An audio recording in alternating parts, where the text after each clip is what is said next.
মা বোনেদের উদ্দেশ্যে একটাই কথা, রাসূলুল্লাহ সাল্লাল্লাহু আলাইহি ওয়াসাল্লাম যখন তিনি মেরাজে গেছিলেন, মেরাজ থেকে ফিরে আসার পর সাহাবায়ে কিরামগণ রাসূলকে জিজ্ঞাসা করলো, ইয়া রাসূলুল্লাহ কি দেখলেন? আল্লাহ রাসূল বলেছিল, সাহাবারা কষ্টের কথা দুঃখের কথা কি বলবো, আমি জাহান্নামের মধ্যে তাকিয়ে দেখলাম বেশি অংশ নারীরা জাহান্নামের আগুনে জ্বলছে, বেশি অংশ নারীরা জাহান্নামের আগুনে জ্বলছে। আমার কথা নয়, নবী পাক নিজে স্বয়ং বলছেন যে আমি নিজে চোখে দেখলাম নারীরা বেশি অংশ জাহান্নামী। কিসের জন্য জাহান্নামী? নারীদের জান্নাতে যাওয়া সোজা, একটা পুরুষের জন্য জান্নাতে যাওয়া কঠিন। একটা পুরুষ জান্নাতে যেতে গেলে অনেক কাঠখড় পোড়াতে হয়, তবে একটা নারীর জন্য কিন্তু জান্নাতে যাওয়া সোজা। তবে আল্লাহ রাসূল সাল্লাল্লাহু আলাইহি ওয়াসাল্লাম বলেন, আমি দেখলাম জাহান্নামের মধ্যে বেশি অংশ নারীরা জাহান্নামের আগুনে জ্বলছে। কিসের জন্য? কিসের জন্য? আমরা শুনে এসেছি যে নবীর মেয়ে ফাতেমা নাকি জান্নাতের রানী। এখন আমি যদি আপনাদের জিজ্ঞেস করি, মায়েরা বলেন তো নবীর মেয়ে ফাতেমা কেন জান্নাতের রানী? আপনারা বলবেন নবীর মেয়ে ফাতেমা নবীর বেটি, তাই তিনি আখিরি জামানার নবীর মেয়ে, সেই জন্য জান্নাতের রানী। তা কিন্তু নয়। আম্মা জান ফাতেমা জান্নাতের রানী নবীর মেয়ের জন্য নয়, নিজ গুণে, নিজ ঈমান, নিজ আমলে ফাতেমা হয়েছে জান্নাতের রানী। এখন মা ফাতেমা জান্নাতের রানী না হয়ে যদি শশীপুরের একটা ফাতেমা জান্নাতের রানী হতো, তাহলে রাজারহাটের থেকে একটু বড়াই করতাম যে শশীপুরে ছকিনাপুর মেয়ে ফাতেমা জান্নাতের রানী হয়েছে। তা তো হলো না, তাই না? মা ফাতেমা জান্নাতের রানী। কিসের জন্য নারীরা জাহান্নামী? অনেক কারণ আছে, তার মধ্যে দুটো কারণ একটু তুলে ধরবো এই গজলের মাধ্যমে। একদম চোখ কান খোলা রেখে গজলটাকে শুনতে হবে। যদি আমার এই গজল থেকে আজকের এখানে একটা মা বোন পরিবর্তন হয়, এই মেহফিল সাকসেস হবে। আর যদি পরিবর্তন না হয়, জানার পরে শোনার পরেও যদি আজকের সেই অভ্যাসগুলো আপনাদের মধ্যে থেকে যায়, নিঘাত আপনি জাহান্নামী। খবরদার, আমি যে গজলটা এখন গাইবো একদম আমার কথা নয়, রাসূলুল্লাহ সাল্লাল্লাহু আলাইহি ওয়াসাল্লামের হাদিস থেকে আমি আপনাদের বায়ান করে শুনিয়ে দেব কোন নারীরা দুনিয়ার বুকে থেকে জাহান্নামী, কোন নারী কোনোদিন জান্নাত পেতে পারে না। কবি ছন্দের মাধ্যমে লিখছে, শুনুন।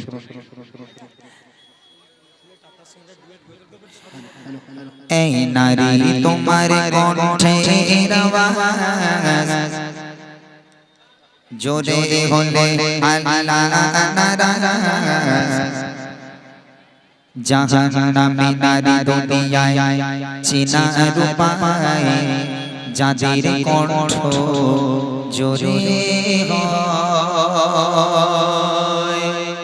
যে সমস্ত মেয়েরা জোরে জোরে কথা বলে, যে সমস্ত মেয়েদের কণ্ঠের আওয়াজ পাশের জন্য শুনতে পায়, প্রথম তো জাহান্নামী তারাই। কিভাবে জাহান্নামী? কবি লিখছে, দেখেন। এই নারী তোমার কণ্ঠের আওয়াজ জোরে হলে আল্লাহ নারাজ, এই নারী তোমার কণ্ঠের আওয়াজ জোরে হলে আল্লাহ নারাজ, জাহান্নামী নারী দুনিয়ায় চেনা রূপায়, যাদের কণ্ঠ জোরে হয়। আর নারী যদি জোরে আওয়াজ করার হুকুম পেত,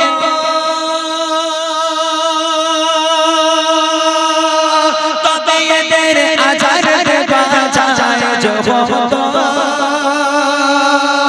মিরাজ থেকে এসে নবী, মিরাজ থেকে এসে নবী, সাহাবীদের শোনায়, সাহাবীদের শোনায়। নারী তোমার কণ্ঠের আওয়াজ জোরে হলে আল্লাহ নারাজ, নারী তোমার কণ্ঠের আওয়াজ জোরে হলে আল্লাহ নারাজ, জাহান্নামী নারী দুনিয়ায় চেনা রূপায়, যাদের কণ্ঠ জোরে হয়। কণ্ঠ প্রথমে আসি জাহান্নামী কারা? যাদের কণ্ঠের আওয়াজ জোরে হয়। ওরে আল্লাহ, আপনাদের শশীপুরের মানুষ ভালো, এখানে যেহেতু ভাই ভালো তো, এখানকার মেয়েরা ভালো তো। হ্যাঁ ভাই বলেছে ভালো, নইলে তো বাড়ি উঠতে দেবে না, ওই জন্য বলেছে ভালো। যাই হোক, এখানকার মেয়েরা ভালো। তবে আমাদের রাজারহাটের দিকে যদি একজনের বাড়ি স্বামীর সঙ্গে চুল ছেঁড়াছেঁড়ি করে, তিনটে বুথের মানুষ জানতে পারে যে অমুকির বউ স্বামীর সঙ্গে ঝগড়া করছে, চুল ছেঁড়াছেঁড়ি করছে। ওরে আল্লাহ, ওর গলায় আল্লাহ এত জোর দিয়েছে, যদি মুখ্যমন্ত্রী মমতা ব্যানার্জি জানতে পারে, ও তুলে নিয়ে যাবে, চল আমি পাশে বসবো, তোরে আজকে প্রধানমন্ত্রীর সিটে তোকে বসাবো। ওর গলায় এত জোর, বাপ রে বাপ। হায়, 1,24,000 পয়গম্বর নবী দুনিয়ার বুকে এসেছে, কেউ কোনোদিন শুনেছেন কোন নারী নবী হয়ে এসেছে? আচ্ছা, আল্লাহ পাক এই 2,24,000 পয়গম্বর সব ছেলে না দিয়ে, সব পুরুষ না দিয়ে 1 লক্ষ তো মেয়েদেরকে নবী করতে পারতো, কিন্তু আল্লাহ পাক কি মেয়েদের নবী করেছে? কেন করেনি জানেন? নবুয়াত মেয়েরা কেন পায়নি? তার কারণ হলো মেয়েদেরকে যদি নবুয়াত দেওয়া হতো, যদি মেয়েরা নবী হতো, তাহলে মেয়েরা যখন দাঁড়ে দাঁড়ে ইসলামকে প্রচার করতে যেত, ইসলামের বাণী ঘরে ঘরে পৌঁছে দেওয়ার জন্য যেত, তাতে করে তাদের পর্দা লঙ্ঘন হতো, তাদের কণ্ঠের আওয়াজ মানুষের কাছে পৌঁছে যেত, এতে করে বিভাদ সৃষ্টি হতো, বিশৃঙ্খল সৃষ্টি হতো। যার কারণে আল্লাহ পাক আল্লাহ তাআলা মেয়েদেরকে নবী করে দুনিয়ার বুকে দেয়নি। সবচেয়ে বড় উদাহরণ হলো মেয়েদের এই কণ্ঠের আওয়াজ যদি জায়েজ হতো, তাহলে মসজিদের মুয়াজ্জিনা ছেলেরা হতো না, মেয়েরা হতো। কারণ মেয়েদের আওয়াজ মধুর মতো, তাহলে মুয়াজ্জিনা ছেলেদের হওয়ার দরকার কি? একটা করে মেয়ে ধরে মসজিদে যা আজান দে, যা আজান দে, এরকম করে দিত, হয়ে যেত। ভাই একটু আস্তে, একটু আস্তে। কি কি সমস্যা?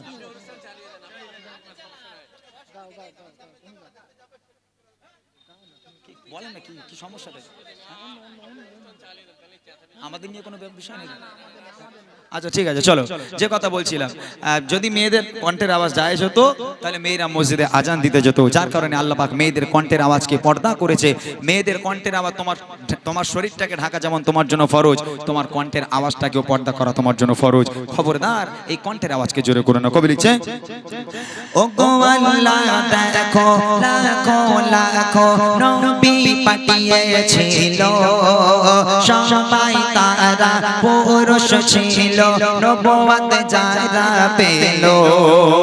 নারী যদি নবী হতো, পর্দা লঙ্ঘন হতো, ইসলাম প্রচারে উম্মতের দাঁড়ে দাঁড়ে নারীর কণ্ঠ ছড়িয়ে যেত। আর নারী যদি নবুয়ত পেত,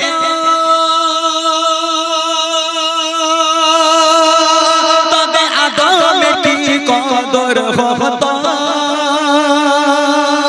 জান্নাত কি আর খুঁজতো না রে, জান্নাত কি আর খুঁজতো না রে, স্বামীর পায়ের তলায়, স্বামীর পায়ের তলায়। এই নারী তোমার কণ্ঠের আওয়াজ জোরে হলে আল্লাহ নারাজ, এই নারী তোমার কণ্ঠের আওয়াজ জোরে হলে আল্লাহ নারাজ। জাহান্নামী নারী দুনিয়ায় চেনার উপায়, যাদের কণ্ঠ জোরে হয়। এইবার মূল কারণ কিসের জন্য নারীরা জাহান্নামী, এবার আছে মূল কারণ। মায়েরা ভালো করে শোনেন, এটা হলো কণ্ঠ। কণ্ঠটা আমি বাদ দিলাম, এবার যে কারণটা বলবো, যে কারণটা আমার ঘরের মেয়েদের মধ্যে আছে, এমনকি আপনাদের মধ্যেও আছে, সবার মধ্যে আছে। আজকের পর থেকে এই জিনিসটাকে পরিবর্তন যদি না করতে পারেন, আপনারা বেশাক জাহান্নামী হবেন। তবে সেই জিনিসটা কি আমি আপনাদেরকে শোনাবো, ভালো করে শুনতে হবে সেই জিনিসটা কি। দেখেন, সেটা হলো স্বামীর খিদমত। এখানে যে সমস্ত মা বোনেরা আছেন যাদের বিয়ে হয়েছে, অনেকে আছে যারা স্বামীকে মোটামুটি সেইভাবে খিদমত করা দূরের কথা, সেইভাবে স্বামীকে স্বামী বলে ডাকেই না। ওলা উঠো কলেরা কত কি সব বলে, তাই না? কত কি স্বামীরে বলে ডাকে, ওলা উঠো, আমাদের ওলা উঠোটা গেল কোথায়, এরকম বলে না? হ্যাঁ, এ দেখেন এত আওয়াজ হলো। আরে ওদের তো ওইদিকে কে করুক না, এটা কি রে ভাই?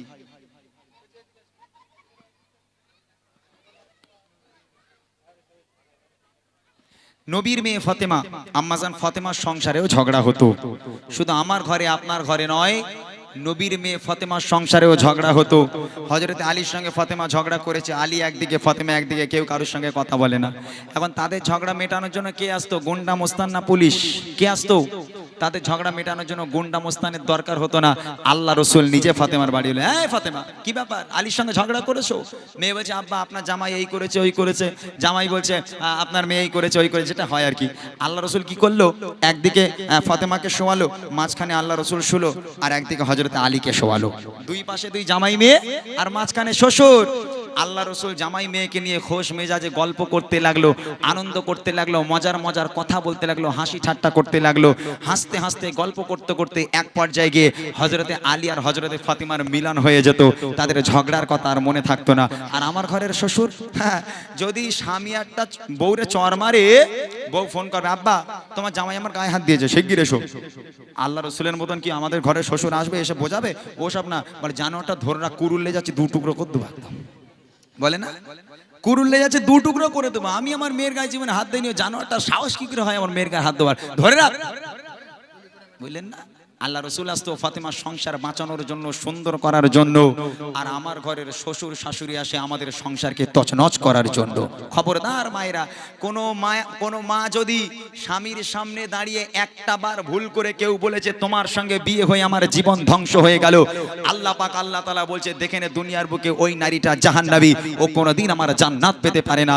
এরকম তো আমার মায়েরা বলে না, বলে কত ডাক্তার, কত মাস্টার, কত ইঞ্জিনিয়ার দেখতে এলো, সেসব একটা ভ্যানালার সঙ্গে বিয়ে হলো, বলে না এটা, ওই ভ্যান আনার সঙ্গে বিয়ে হয়ে জীবনটা তছনছ হয়ে গেল, বলে না। আল্লাহ পাক বলছে দেখেন ওই নারীটা দুনিয়ার বুকে জাহান্নামী, ও কোনোদিন আমার জান্নাত পেতে পারে না। ওই ভ্যান আলার সঙ্গে বিয়ে হয়ে তোমার জীবন ধ্বংস হয়নি, ওই ভ্যান আলার সঙ্গে বিয়ে তো তোমার উপরেই আল্লাহ পাক করিয়ে দিয়েছে। দুনিয়ার বুকে তোমাদের পাঠানো হয়েছে শুধু তোমাদের মিলন হওয়ার জন্য। মনে রেখে দাও, ওই ভ্যান আলার সঙ্গে বিয়ে আল্লাহ তোমাকে উপরেই করে দিয়েছে। খবরদার মায়েরা, স্বামীকে সেবা করুন, স্বামীকে ভালোবাসুন, আমার আল্লাহ খুশি হবে।